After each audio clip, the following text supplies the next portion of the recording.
Assalamualaikum warahmatullahi wabarakatuh. Selamat sore kawan pajak, jumpa lagi dengan saya Nurah Hayati di podcast KPP Pratama Soreang.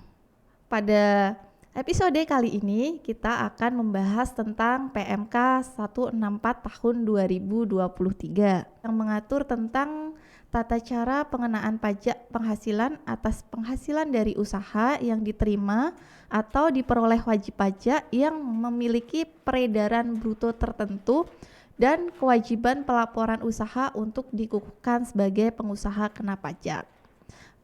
Pada episode kali ini saya ditemani oleh salah satu rekan saya penyuluh pajak di KPP Pratama Soreang, Bapak Ahmad Syuhada.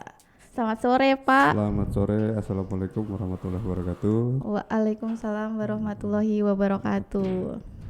Oke baik, Pak, yang Gimana? melatar belakangi diterbitkannya PM 164 ini apa ya Pak ya? Baik, terima kasih Bu Nur. Terima kasih kawan pajak sudah bergabung di podcast pertama kita di tahun 2024. Podcast yang luar biasa ya Bu Nur. Live IG. Live IG dan, Ya, dan live IG pertama live ya, IG Pak. kita pertama di 2024.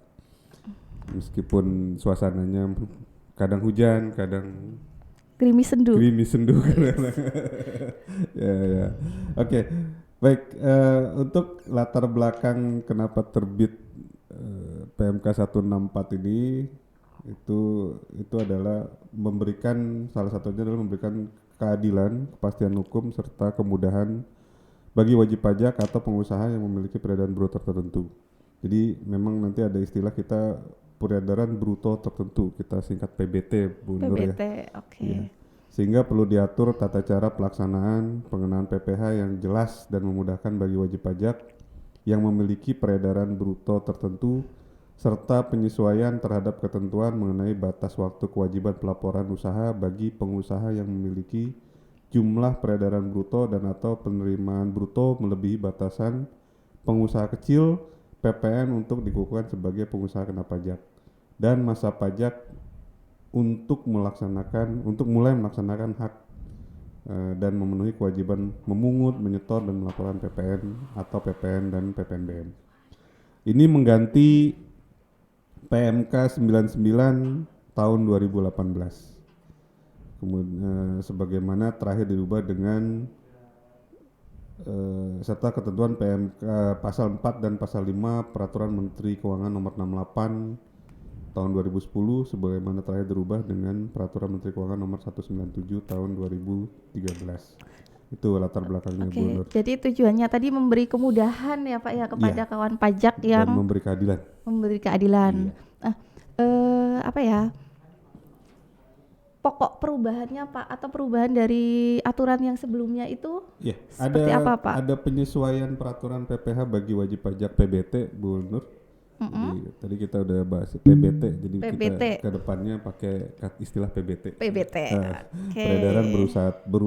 Peredaran bruto tertentu. Jadi dengan adanya Undang-Undang Nomor 7 tahun 2021 tentang harmonisasi peraturan perpajakan, maka perlu diatur pelaksanaannya, aturan turunannya. Yaitu dengan adanya PP atau Peraturan Pemerintah Nomor 55 tahun 2022. Yang sudah terbit sebelumnya ya Pak ya? Iya. Jadi ada substansi perubahan PP 23 tahun 2018. Dari yang sebelumnya belum ada BUMDes. Atau BUMDes atau BUMDes bersama. Kemudian ada diatur juga melalui PT persorangan. Itu jadi ada perubahan subjek dari PP 23 tahun 2018 yang sebelumnya cuma ada OP dan badan. Nah, badan itu ditambahin Bu Nur sekarang. Jadi lebih spesifik ya Pak ya? Lebih banyak lagi kan. Kemudian ada penyesuaian jangka waktu berlakunya PPh final. Jadi kawan pajak kalau untuk OP masih tetap sama 7 tahun dari terdaftar. Iya. Untuk CV, Pirma, Koperasi, BUMDes atau BUMDes bersama dan perseroan perorangan itu jadi 4 tahun. kemudian PT tetap 3 tahun. Nah, bagi wajib pajak lama yang menggunakan PP 23 tahun 2018 itu melanjutkan jangka waktunya sesuai dengan PP 23 2018. Jadi kalau terdaftarnya CV atau PT sebelum 2018 atau sebelum peraturannya PP 55 keluar, itu masih melanjutkan, Bu Nur. Jadi kalau misalnya dia terdaftar 2020, Berarti itu tetap dari 2020. dari 2020 Iya. dihitung jangka Iya. waktunya ya Pak ya. Betul. Nah, bagi wajib pajak baru terdaftar itu dihitung sejak tahun pajak terdaftar. Bagi BUMDes atau BUMDes bersama dan perseorangan, PT perorangan yang terdaftar sebelum PP 55 ini terbit, itu dihitung mulai tahun 2022, Bu Nur. Itu. Jadi di Nanti kita bahas ke apa di belakang ya. Iya. Bagian peredaran bruto usaha tidak dikenai PPh sampai dengan 500 juta dalam 1 tahun pajak bagi wajib pajak orang pribadi, PP 23 2018 dihitung secara kumulatif sejak masa pajak pertama dalam suatu tahun pajak. Jadi memang banyak pertanyaan dari kawan pajak, ini akumulasi atau balik lagi? Biasanya kan, Dihitung dari nol lagi. Ya, biasanya kan apakah 500 juta ini sekali saja gitu loh. Jadi misalnya sejak terdaftar 2020 500 juta aja gitu Ya, loh. tahun sebelumnya. Iya. Kita lanjut ke substansi perubahan yang diatur di PMK 164 tahun 2023 ini. Jadi substansi perubahan PP 23 2018 yang pertama adalah adanya penambahan BUMDes atau BUMDes bersama, kemudian PT termasuk PT perorangan. Jadi kalau sebelumnya cuma diatur orang pribadi dan badan, yaitu cuma koperasi, badan itu koperasi, CV, firma, sekarang ditambahkan. Kemudian jangka waktu berlakunya PPh final itu orang pribadi masih sama 7 tahun. Nah, kemudian untuk CV, firma, koperasi, BUMDes atau BUMDes bersama dan PT perorangan itu 4 tahun. Jadi meskipun sama-sama PT, Bu Nur, kalau untuk PT perorangan Lebih lama. Lebih lama 1 tahun ya daripada PT. Betul. Yang bukan perseorangan. Kalau untuk PT perseorangan terbatas tetap 3 tahun. Jadi ini sebenarnya sama ya Pak ya sama aturan sebelumnya. Ada tambahan saja. Tambahannya Iya. di BUMDes sama PT perorangan. Nah, kemudian bagi wajib pajak lama itu tetap melanjutkan sesuai dengan PP 23 tahun 2018. Jadi kalau memang terdaftar 2018 untuk CV berarti udah selesai nih ya. Udah, karena cuma 4 tahun kan. Sudah 18, terlewat. 19, 20, 21. Sudah terlewat Jadi berarti. Sudah terlewat. Udah tidak bisa lagi pakai PP 23 tahun 2018. Jadi tidak pakai 0,5 lagi nih Bu Nur. Kawan pajak ya. Kemudian bagi WP yang baru terdaftar itu dihitung sejak tahun pajak terdaftar. Jadi jangan kawan pajak jangan salah menghitungnya nih ya. Jadi karena memang terdaftarnya mungkin bulan Oktober misalnya. Ya. Tahun 2022. 2023 deh Pak. Ya, 2023 itu cara ngitungnya tidak dari Oktober ke Oktober, tapi tetap 2023, 2024, 25, 26 kalau PT perorangan misalnya. Jadi 2023-nya dihitung 1 tahun Dihitung penuh. 1 tahun penuh. Jadi bukan tidak mengikuti bulannya. Kemudian bagi BUMDes atau BUMDes bersama dan perseroan perorangan yang terdaftar sebelum berlakunya PP 55 2022 itu terhitung sejak tahun pajak 2022. Jadi kalau misalnya terdaftar 2021 itu kan belum terbit PP 55-nya nih Bu Nur. Iya. Nah, itu maka jadi dia PT perorangan tersebut atau BUMDes itu dihitungnya mulai tahun 2022. Mulai dari nol lagi. Iya, 2022. Kemudian bagian peredaran bruto usaha tidak dikenai PPh sampai dengan 500 juta dalam 1 tahun pajak bagi WPOP itu dihitung secara kumulatif sejak masa pajak pertama dalam suatu tahun pajak. Tuh.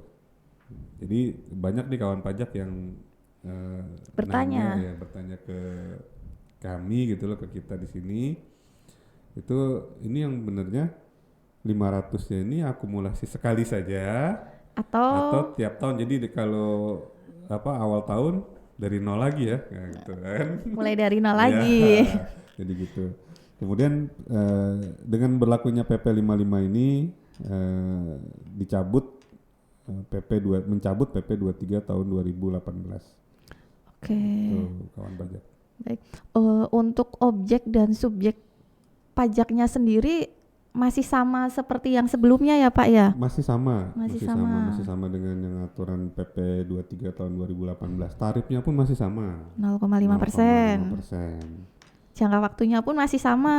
Jangka waktunya masih sama, kecuali tambahan yang tadi Tambahan disebutkan. yang dua tadi, BUMDes sama PT Perorangan. Perorangan. Iya. Oke, baik. Nah, untuk bisa dikenai PPh final 0,5% ini, apakah secara otomatis nih Pak, wajib pajak setelah mendaftar langsung perhitungan pajaknya pakai 0,5 atau harus ada pemberitahuan dulu ke KPP? Sebenarnya defaultnya pada saat pertama kali terdaftar itu menggunakan PP 55 tahun 2022. Jadi kalau memang mau dikenakan PPh berdasarkan ketentuan umum, itu wajib pajak harus melakukan pemberitahuan, Bu Nur. Jadi nggak serta-merta, misal nih wajib pajak terdaftar di 2023, Iya. saya mau pakai tarif umum aja, nggak pakai yang 0,5%, Boleh, tapi pemberitahuan. nggak bisa langsung. Nggak bisa langsung. Jadi pemberitahuannya ada dua, Bu Nur. Oke. Bisa secara elektronik ataupun secara tertulis. Bisa Iya. online gitu ya Pak Bisa, ya, dari mana aja? melalui pajak.go.id Oke. di menu KSWP. Oke, Gitu, Bu Nur. praktis ya Pak ya, Iya. bisa dilakukan dari mana saja. Nah, itu Iya. ketentuannya seperti apa Pak? Misal saya menyampaikan pemberitahuan penggunaan tarif umum nih, ketentuan umum Iya. di tahun ini. Nah, apakah tahun ini juga saya sudah menghitung PPh-nya menggunakan tarif umum juga? Iya, jadi pemberitahuan itu paling lambat akhir tahun pajak dan dikenai PPh umum mulai tahun pajak berikutnya. Jadi harus menunggu dulu, nggak Iya, langsung. jadi paling lambat jangan nggak juga misalnya Januari gitu langsung kita. Jadi pemberitahuannya itu paling lambat itu akhir tahun Berjalan. tahun pajak. Tahun jalan, pajak. iya. Jadi mulai berlakunya tahun berikutnya. Oke. Kalau WP yang baru terdaftar yang tadi disebutkan pemberitahuan saat daftar dapat dikenai PPh umum mulai tahun pajak terdaftar. Jadi Bu Nur tadi bilang mau pakai tarif umum ya, Iya. ketentuan umum bisa. Jadi misalnya kan defaultnya UMKM. Saya maunya pakai tarif dengan ketentuan umum, tarif umum gitu. Ya bisa, tahun itu juga bisa. Pada saat daftar. Daftar gitu. Oke. Kalau misalnya WP sudah memilih menggunakan ketentuan umum, seterusnya tetap pakai ketentuan umum ya Pak ya? Harus ketentuan umum. Nggak bisa misal nih Harus konsisten. ya, harus konsisten, nggak bisa bolak-balik. Misal tahun ini pakai ketentuan umum, tahun depan saya mau pakai tarif UMKM aja deh, gitu nggak bisa ya? Bisa. Jadi harus pasti lah semua juga butuh kepastian. Nggak mau di PHP nih Pak. Nah, perhitungan PPh-nya sendiri itu seperti apa sih Pak? Sebenarnya masih sama. Masih sama. Jadi PPh final itu sama dengan 0,5% kali peredaran bruto dari usaha setiap bulan. Jadi, bruto ya Pak? Iya, jadi kawan pajak jangan di setahun gitu loh baru dikali 0,5 gitu. Iya, di akhir tahun pada saat sekalian mau lapor SPT.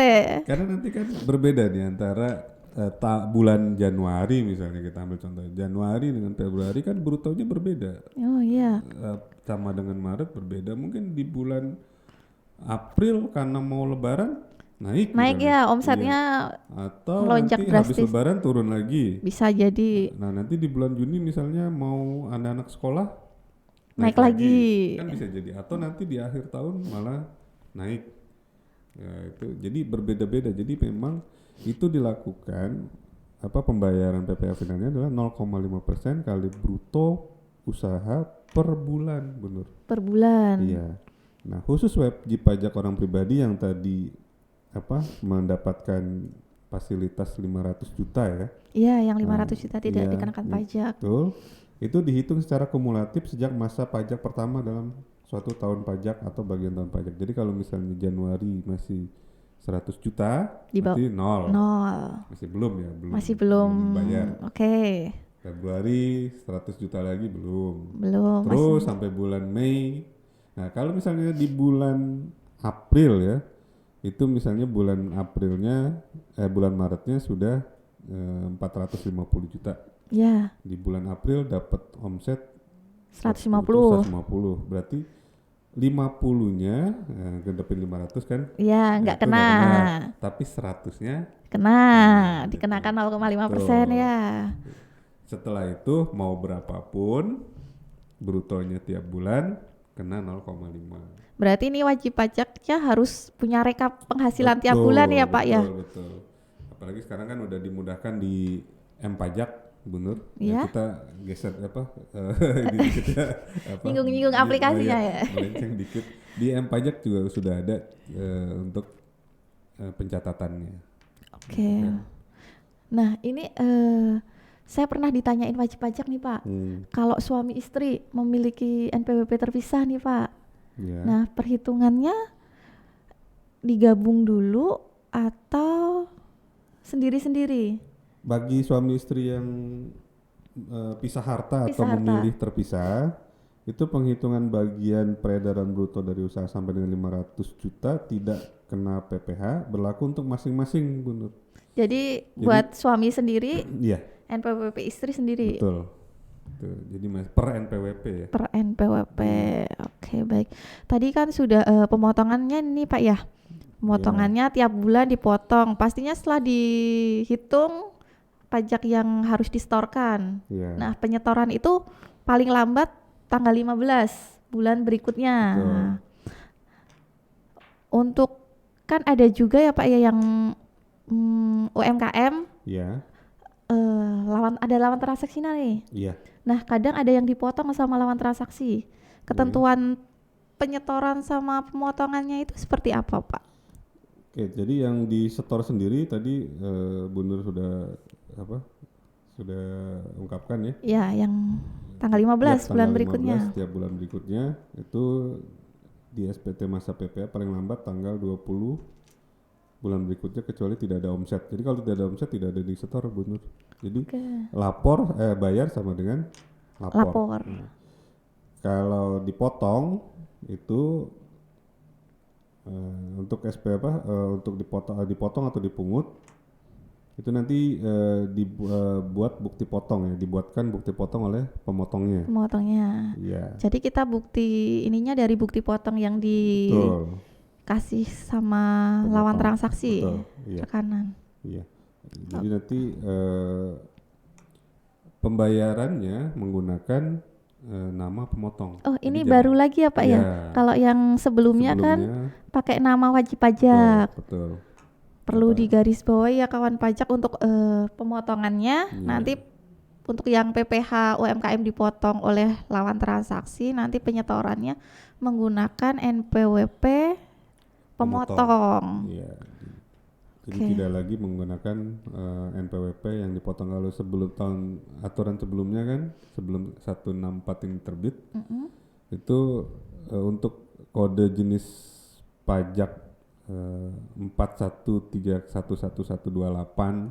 423 itu kan ada 423 Bu Nur ya. Iya. Nah itu kan menggunakan NPWP yang dipotong. NPWP yang dipotong. Iya, kalau sekarang menggunakan setorannya adalah NPWP yang pemotong. Betul. Untuk ketentuan pelaporannya masih sama ya Pak ya, sama ketentuan yang sebelumnya. Masih sama menggunakan ibu pot. Agar kita tahu nih Pak, pemotongnya saya omsetnya masih di bawah 4,8 nih. Jadi kita harus melampirkan apa pada saat menagih? Jadi ada ketentuan baru ya Bu Nur, kalau sekarang ada surat keterangan suket. Iya. Jadi kalau memang kawan pajak masih di bawah 4,8 kan bisa membuat suket surat keterangan melalui DJP online di KSWP. KSWP online lagi ya Pak? Iya, secara online kan. Mm-mm. Nah, bagi yang dipotong itu bisa misalnya tidak suket itu menggunakan surat pernyataan ya. Yang surat pernyataan ini untuk yang penghasilannya Di di bawah masih 500 juta. Iya. Jadi cukup melampirkan surat pernyataan saja ya Pak ya? Surat pernyataan. Oke. Nah, kalau ini kan tadi ada jangka waktu pemanfaatan PPH UMKM ya Pak ya? Iya. Yang dikatakanlah kalau misalnya PT itu 3 tahun jangka Iya. waktunya. Nah, setelah jangka waktunya berakhir, kan perhitungannya menggunakan ketentuan umum ya Pak ya? Betul. Nah, di tahun pertama itu kan kadang wajib pajak masih suka bingung. Iya. Apakah saya masih harus setor yang final Iya. atau langsung setor menggunakan pasal 25 ya. Betul. Nah, perhitungannya bagaimana? Kan sebelum-sebelumnya masih setornya pakai PPH final nih. Jadi bagi wajib pajak yang untuk angsuran PPH pasal 25 bagi WP PPH final PP 55 2022 yang memilih dikenakan ketentuan umum, kemudian peredaran brutonya telah melebihi 4,8, telah melewati jangka waktu PP 55 itu wajib membayar angsuran PPH pasal 25 untuk tahun pajak pertama dikenai PPH secara umum. Kemudian besarannya berapa Bu Nur? Nah, besarannya kalau untuk bank, BUMN, BUMD, WP masuk bursa dan WP lain itu harus membuat laporan keuangan berkala dan WP OPPT. Selain yang saya sebutkan barusan itu menggunakan perhitungan PMK 215 tahun 2018 dan perubahan penggantinya. Jadi dianggap sebagai WP baru, Bu Nur. Nah, di ketentuan PMK 215 tahun 2018 WP baru berarti nihil. Nihil di Iya. tahun berjalan. Tahun berjalan. Jadi awalnya menggunakan tarif ketentuan tarif umum. Oke. Gitu. Berarti nanti misal wajib pajak berakhirnya di tahun 2024. Di Iya. 2025 masih nihil ya Pak ya. Iya.